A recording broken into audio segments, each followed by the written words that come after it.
Hey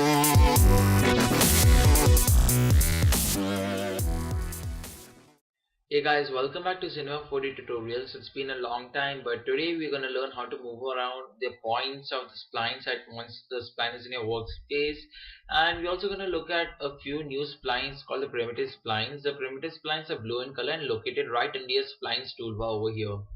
Well, they're the same as your 3D primitive objects up here, just the difference that they're under splines, and those objects up here are 3D, whereas these objects are 2D, and you can't really call them objects as splines. There's a difference. Well, an object is 3D, whereas an spline is 2D. That's enough for a difference between them. And anyways, let's start with an arc, and I'm not gonna really bore you with many different objects. So an arc, and an arc, when you go to the object, you've got different types of arc. There's the arc, sector, segment, and a ring. And well, in a ring, you could control the radius of a ring. There's the outer radius, the inner radius, the start angle, end angle, and many other things, as well as you could control the plane on which it lies. Let me just get into a perfect view, I mean a better view. I guess this will do.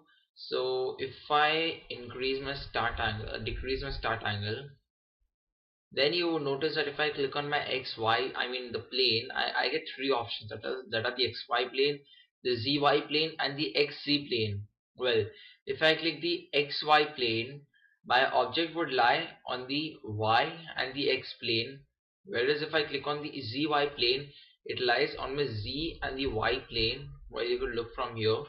Whereas if I click on my XZ plane, it would lie on my the X plane and the Z plane. And as we know, these three pointers are the beziers are blue, the red and the green one point the axis. So let's go ahead and delete this arc. And next what we've got is circle, helix, but let us look at a few interesting one. For an example, the cogwheel. And then in a cogwheel you can control the number of teeth that you want, the middle radius, that is the inner radius, the middle radius, as well as the outer radius. Then you could definitely control the bevel. Let's just go a bit close and let's have a look at what is happening. So see, if I click on bevel, those teeth are expanding and becoming small, and then as usual I could control the plane on which it is lying.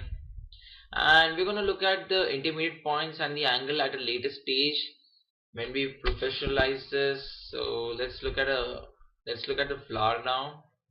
Well, again, as usual, you could control the inner radius, the outer radius, the number of petals you want, and then the plane on which it lies. Okay, it's time to introduce you to generator objects that are located up here beside this spline, the green box that you can see. It's called your generator objects. So in generator, you've got the subdivision surface, extrude, lathe, loft, bezier, as well as sweep. So the most commonly used one is extrude. So I'm going to use that now.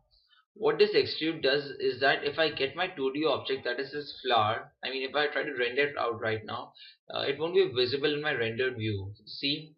But at the same time, that is because my flower currently is 2D. But somehow if I could convert this to a geometry that is a 3D shape, it would be visible in my render port right here.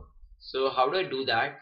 I simply go here, click on extrude to get an extrude in my object manager, and then this flower is there. I'll drag this flower, making it the child and the extrude as a parent. And then as you can see, there's a 3D flower that has been developed right now. And now if I render this is definitely visible in my render port. So this is the difference between a 2D object and a 3D object. A 2D object cannot be viewed in a rendered port. Now the other few important splines, well, one of the most commonly used spline is the text. And well, for selecting the text, you have to go to your splines up here and then click on the text. You go up here, click on this text, so this text comes in, it jumps in. You've got many things like you could name your text something like, for example, if I wanted to type in my name or something like that, and you could definitely go ahead and give it a new font, this size, the alignment. These are a few fonts that you can select. I've got a variety of fonts. So for example, if I wanted this Rockwell extra bold, and then depending upon the font you select, you can get the different sizes. That is the regular. See, for an example, over here I just got regular, but if, for instance, if I click on this Ravi, then I get the regular and the bold, and then there's a difference.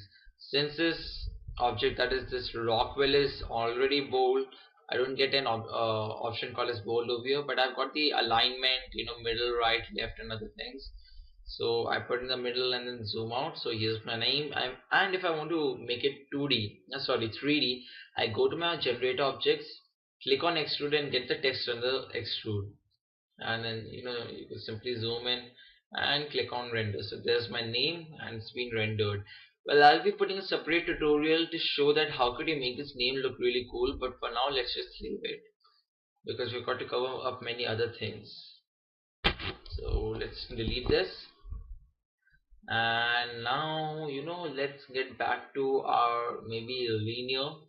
Well, we've had a look at these splines up here, but now we're gonna look at how do you move these points. I mean the points in the spline. So suppose I have a linear which I make something like, oh wait, actually I always prefer going to my all the multiple perspective views. That are these top four. I mean these four views: the top, the front, right, and perspective. And then clicking on linear, and then going to my top view, and then making a spline. Well, and then clicking on close spline to close my spline. Now you see the spline that I've made. It's Wait, let me just select this light selection tool. Okay, now you see the spline that I've made starts from white color and ends with blue color. Well, this indicates the direction of my spline. This is more of like a vector which is indicating which direction is it and by what magnitude is it increasing. So see, it's white on this line, it is on this line it's black. So my spline starts like this from white to blue and it ends up over here. Okay, so as you can notice, my spline is made out of multiple points like 1, 2, 3, 4, 5, 6, 7, and 8 points. So this spline is made out of 8 points. Once I make this spline, and just in case I want to edit this point and drag it probably somewhere up and down, that is possible. All you do, you go to the light selection tool, or maybe any other selection tool, and select your point, and then using these Beziers you could move your point. You also got an option of rotating your splines and other things, but I don't really think that you would like to rotate or do something with a point.